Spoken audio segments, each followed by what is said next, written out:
네, 안녕하세요 여러분. 소피소피 이은영입니다. 오늘은 운동 영상이 아니고요. 필라테스 강사가 되려면 어떻게 해야 되는지, 어떤 자격증을 따야 되는지, 어떻게 준비해야 되는지에 대해서 좀 이야기해 보려고 해요. 제 인스타그램 DM이나 아니면 질문 중에 가장 많이 받았던 질문 중에 하나가 이 질문이거든요. 호피소피 선생님은 어떤 자격증을 땄는지, 어떻게 준비했는지, 이런 부분들에 대해서 좀 이야기를 나눠볼까 해요. 첫 번째는 제가 어떤 사람인지를 먼저 소개를 해드려야겠죠?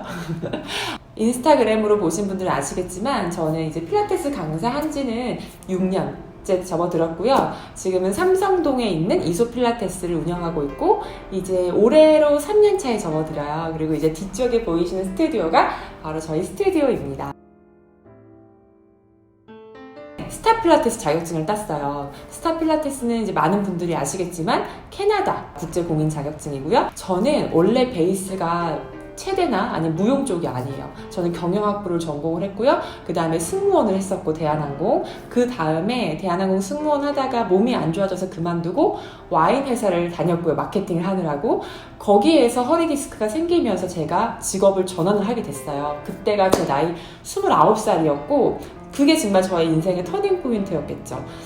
그땐 진짜 굉장히 낙심도 많이 하고 내가 뭐를 해야 될까 너무 고민을 했던 차에 취미로 배우던 필라테스를 이제 이거 한번 해보면 어떨까, 내 몸을 조금 고치면서 앞으로도 계속 건강하게 일을 할 수 있지 않을까라는 생각을 가지고 제가 취미로 배웠던 필라테스 선생님한테 여쭤봤었어요. 선생님 저 자격증 따고 싶은데 좀 추천 좀 해주세요. 그래서 그 선생님이 그때 추천해 주셨던 게 밸런스 바디, 머슬 케어 필라테스인가? 아무튼 그거, 그 다음에 모던 필라테스, 그 다음에 스탑, 이렇게 4가지를 추천해 주셨어요. 저는 그때 당시에는 필라테스 아무것도 몰랐고요. 그냥 단지 취미로 다녔기 때문에 다른 거를 알아보지도 않았고 그냥 4군데만 알아봤던 것 같아요. 자격증 땄을 때는 2013년도니까 지금보다 자격증이라든지 협회가 그렇게 많지가 않았어요. 그래서 그냥 저는 그 4군데를 다 돌아다니면서 좀 나랑 맞는 데를 찾았던 것 같아요. 물론 스타 필라테스가 굉장히 좀 비싼 가격이었거든요. 거의 1,000만 원 정도 되는 가격인데 제가 스타를 선택하게 된 계기는 조금 커리큘럼이라든지 그 다음에 구성 같은 게 굉장히 짜임새 있었고 좀 더 따기가 어려워 보였어요. 시간도 오래 걸리고 그 시험을 보기까지의 과정도 굉장히 길었고, 그래서 저는 사실 그게 제일 마음에 들었어요. 제가 아까 제 히스토리를 말씀드렸듯이 저는 체육 전공도 아니고 무용 전공도 아니었기 때문에 조금 더 전문적으로 배우고 싶었고 조금 내가 시간을 많이 들이더라도 제대로 배우고 싶었거든요. 제가 허리 디스크도 있었으니까요. 그래서 결정을 하게 됐고, 저도 사실 그 돈이 막 낼 수 있는 돈은 아니었어요. 굉장히 부담스러운 가격이었고 제가 승무원 때 모아둔 전 재산을 진짜 다 올인했어요. 뭐 부모님한테 손을 벌리거나 도움을 받았던 건 아니고요. 진짜 여태까지 차근차근 모았던 돈을 정말 올인을 했거든요. 정말 간절함이었어요. 이거 아니면 내가 이제 할 게 없구나. 그런 간절함으로 자격증을 시작했기 때문에 사실 갑자기 눈물 나. 사실 그때는 돈이 문제가 아니고 내 인생이 달린 문제여서 이 정도 돈을 투자해서라도 나는 정말 내가 이제 앞으로 30대, 40대 계속 일할 수 있는 직업을 선택을 해야겠다 싶어서 결정을 했습니다. 그래서 이제 스타 필라테스를 따게 됐죠. 필라테스 자격증이 스탑 말고도 요즘은 진짜 너무너무 많아요. 그래서 많은 분들이 물어보면 저도 어떻게 대답을 해야 될지 잘 모르겠어요. 왜냐면 저는 스탑만 경험해봤기 때문에 제가 감히 다른 자격증에 대해서 좋다 나쁘다라고 말을 할 수는 없거든요. 근데 이제 결정하실 때 고려해야 할 사항은 첫 번째는 어느 정도 이름이 알려져 있는 데면 좋겠어요. 조금 전통이 있고 역사가 있고 그런 자격증을 따셨으면 좋겠어요. 국내든 국제든 그렇게 선택을 하시면 되고, 너무 그냥 개인 스튜디오에서 하는 자격증은 한번 다시 고민해 볼 필요가 있지 않을까. 그리고 너무 짧게 수료를 하게 된다면 그것도 의심해 볼 필요가 있어요. 거의 6개월, 1년을 준비하는데 뭐 한 달, 2달 속성반으로 하는 거는 그거는 한번 고민을 해보셔야 되는 게, 빨리 먹으면 체하잖아요. 그쵸? 똑같아요. 특히나 필라테스 자격증이 왜 중요하냐면요. 왜냐면 저희는 사람 몸을 다룬 직업이잖아요. 강사는요, 우리 회원을 건강하게도 할 수 있지만 저로 인해서 회원의 몸이 망가질 수도 있어요. 그런 부담감을 가지고 일을 해야 되는 직업이기 때문에 충분한 기간을 가지고 내가 이 자격증을 공부하고 그 다음에 내가 나가서 회원을 가르치더라도 건강하게 그 사람을 정말 건강한 길로 인도할 수 있을 만큼의 충분한 시간이 필요한 거거든요. 그래서 너무 빠르게 너무 싸게 하는 자격증은 좀 피해 주시면 좋을 것 같아요. 커리큘럼이 얼마나 짜임새 있게 되어 있는지 그거를 한번 보셔야 돼요. 사실은 저도 그래요. 가서 뭐 커리큘럼 얘기해도 잘 모르잖아요. 뭐 처음에 봤을 때 이게 좋은 건지 나쁜 건지 잘 모르는데 그런 부분에선 아마 그 자격증을 땄던 분들한테 한번 여쭤보시는 게 그것도 굉장히 좋은 방법이고, 커리큘럼은 간단해요. 매트, 리포머, CCB 이렇게 세 가지로 나눠지고요. 지금 제가 책을 다 가지고 있진 않지만 엄청난 책이죠 지금.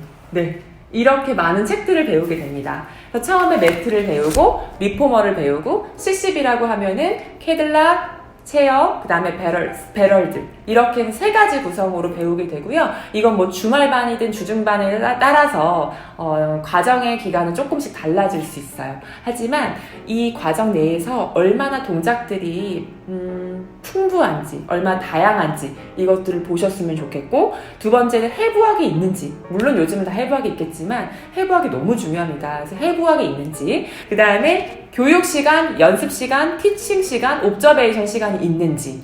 스탯은 자격증 과정을 배웠다고 바로 시험을 볼 수 있지가 않아요. 시험을 볼 수 있는 조건 중에 하나가 개인 연습시간, 그 다음에 옵저베이션 시간, 다른 선생님이 하는 거를 관찰하는 거죠. 그 다음 티칭 시간, 이 세 가지가 충분히 되어 있어야 시험을 볼 수가 있어요.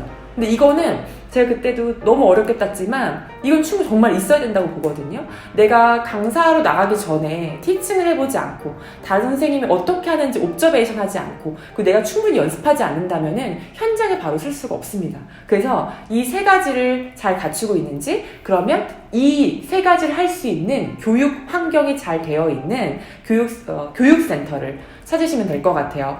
특히나 교육관이 따로 있는 데는 훨씬 좋겠죠. 왜냐하면 내가 아무 때나 가서 연습하고 동기들이랑 옵저베이션, 티칭 다 해볼 수 있으니까 이런 부분들을 다 고려해서 교육관을 골라주시면 될 것 같아요.